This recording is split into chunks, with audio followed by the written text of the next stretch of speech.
Question is from Divya in Chennai. Namaskaram, Sadhguru. I lost my job this week and I'm finding it very difficult to come to terms with it. I worked with total involvement and was doing very well. Losing all that I worked really hard for over the last 12 years is already immensely painful. I understand the situation, but how do I accept the quantum of loss, taking not only my past, but also mine and my family's future away? Namaskaram, Divya. You must listen to me carefully because in your present condition, when you're a little distraught, you could easily misunderstand or misinterpret what I say. There are choices in life, but sometimes the choices are like this. Shankaran Pillai's wife was delivering their third child. He had 2 daughters. He was hell-bent that the third one must be a boy.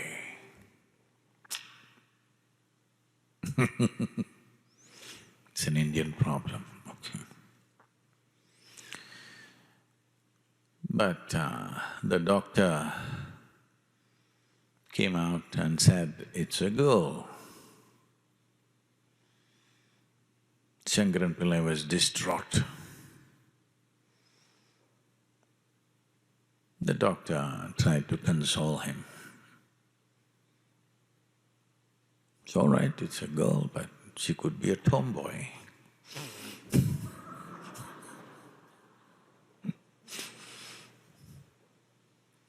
Then Shankaran Pillai said, no doctor, it's okay. Anyway, my second choice was a girl.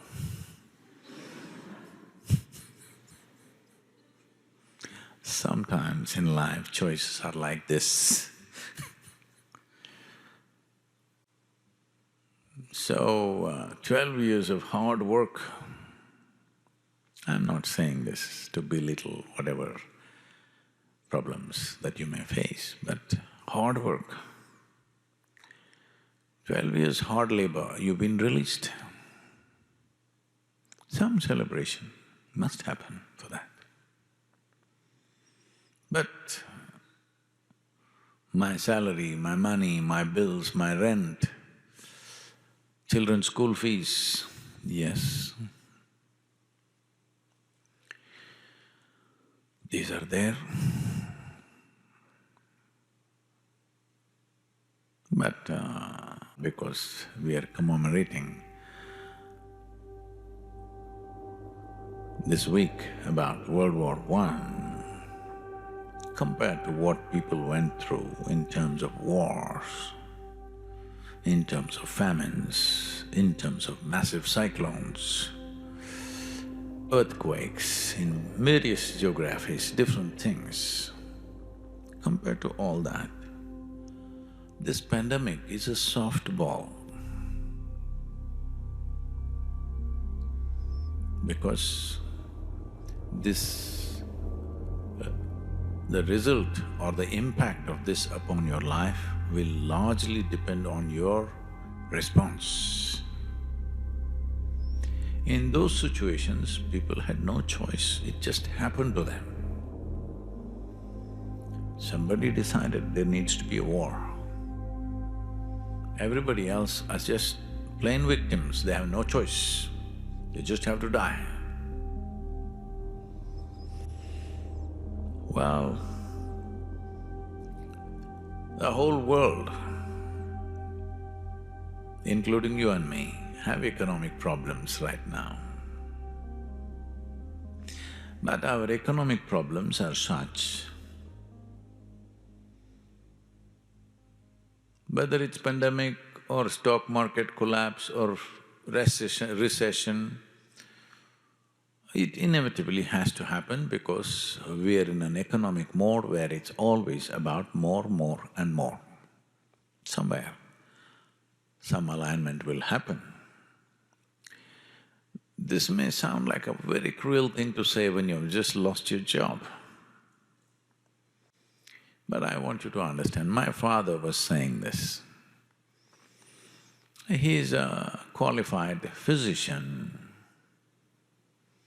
He started his career in a tuberculosis sanatorium in Mysore.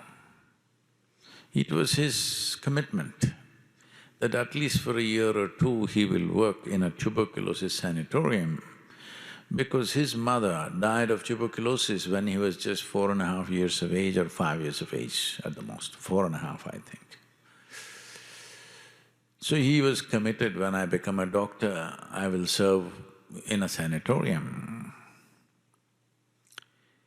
And this sanatorium somehow it got organized that later on when he built a home for his family, it happened to be very close, within a couple of kilometers even today.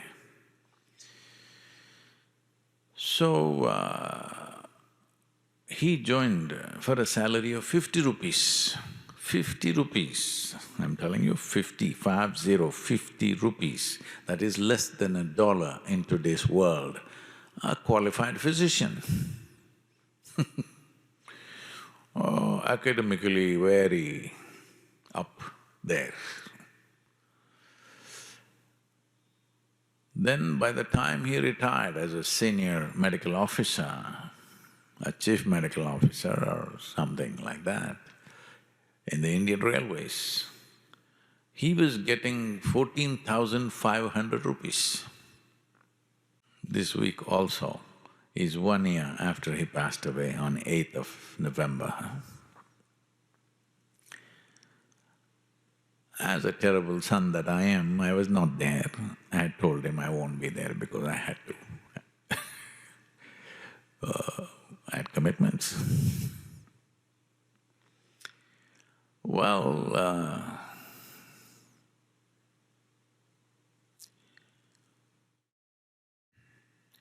so when my nephew, my sister's son, joined up in an IT company a few years ago, he started with some 35,000 rupee salary.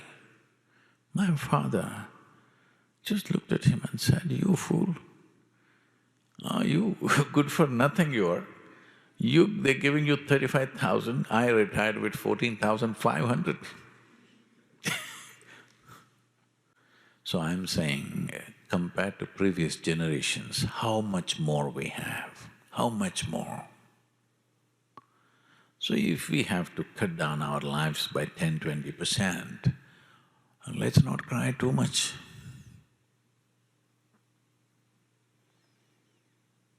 Your fathers, your grandfathers, maybe it might have been physically a little harder, but they didn't live a bad life. They lived well in their own way. So if we have to roll back a little bit, at least understand you're doing a great ecological service. Economy has slowed down. Yes, there is a lot of pain because of adjustment that we have to do with our lives. It's not just for you, Divya, for all of us, for everyone in the world. Nobody is spared. That things have to roll back. Well, maybe nobody is spared is a wrong thing to say because certain types of businesses are flourishing, stock market is booming. So maybe somebody is benefiting, that's a good thing, let's not resent that. But a whole lot of people, they have to cut down their life.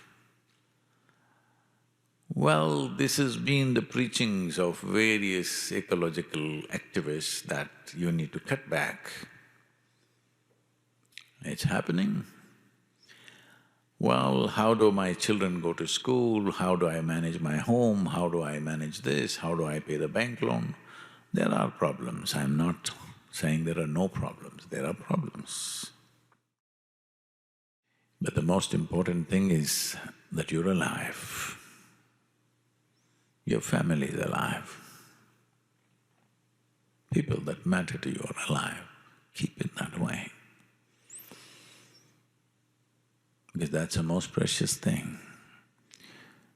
Don't get into this mode, oh, I've lost my job, I lost everything. You've not lost everything. There's only one thing that is of immense value in your life, that is your life itself. So that is still with you. Some accessories will be lost.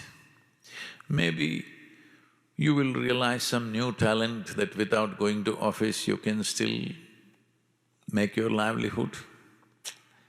See, this virus made me a painter.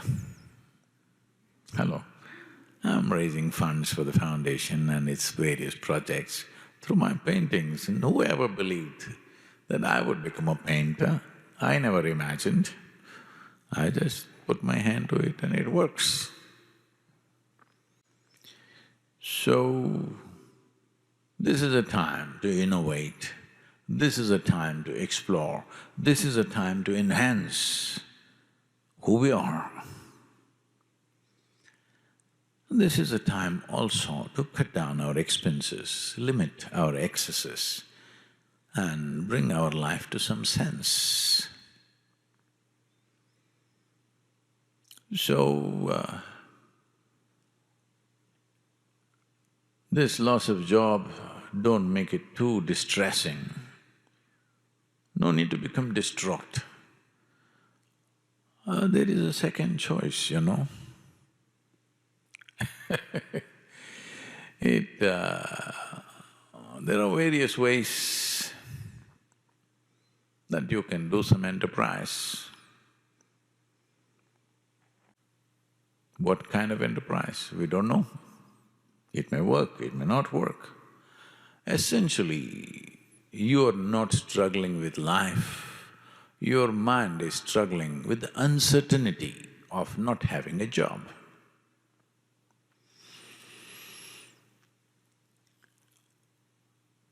Shankaran Pillai, in the month of December, bought up over 100,000 calendars, 2020 calendars, for 3 cents a piece. 100,000 calendars in the month of December. So, people said, what are you going to do with this? The year is almost over, what will you do with this? I said, you don't worry, just in case it comes back, I will make a whole lot of money. Like this, we have lots of expectations. Some expectations crash. It's not really a bad thing. Yes, some expectations crash, not a bad thing at all. Oh, Sadhguru, it's easy for you to talk, maybe da-da-da, everything is great for you. No, you just have the responsibility of 3 to 4 people on your hands and you're worrying your head out. I have the responsibility of thousands of people, millions actually. We were committed to the farmers that we will do certain things. We're not going to go back on that. We will fulfill that. Well, it's going to be much harder, much more work. But will we do hard work? No. We will key up our joyfulness. We'll key up our energies so that, when you need more power, you need to supercharge yourself. That's what we will do. We'll not go back on our commitments, nor should you. whatever commitments you have of family, children, anything else if you have, you should not go back on that. You must see how. This is why a human being has been invested with a certain level of intelligence. Time to exercise that, not to set into an automatic mode, I got a job, so I don't have to think anymore, just have to go there and come back. My life is taken care of. No, that's not the way to live. Survival is not the end game for a human being. Survival has to be taken care of, that's all. But that's not the end game. Here I have thousands of young people, volunteers, who are doing things in their life which is not about themselves, it's not about their survival. Because I've infused them with a certain sense of madness that they don't have to worry about their survival. Because if you're really concerned about everybody's well-being, you don't have to worry about your survival, world will take care of you to whatever extent. If you're not particular how you survive, no. Most of the time the problem is you want to survive better than your neighbor. Because of that, it's an endless problem. In this competition of trying to be better than everybody else or somebody else, how many silly things human beings are doing is unbelievable. Well, your activity should match with the situation. Do not ever expect the situation should be frozen, always like this, always you have a job, always this is going to happen. No, your activity should match the situations in which you exist. This happened. 3 ladies were discussing about what to wear for the evening party that they were going to. Then one of them said, no, that you can't wear what you want. You are required to wear something the same color as your husband's hair. Then one said, okay, I have a black suit, no problem, I'm going to wear that. The other one said, oh, I think I have to go and shop, I don't have a grey dress, I have to go and get it, I need to go and get a salt and pepper kind of dress. The other one looked distraught and said, oh my God, I'm not coming.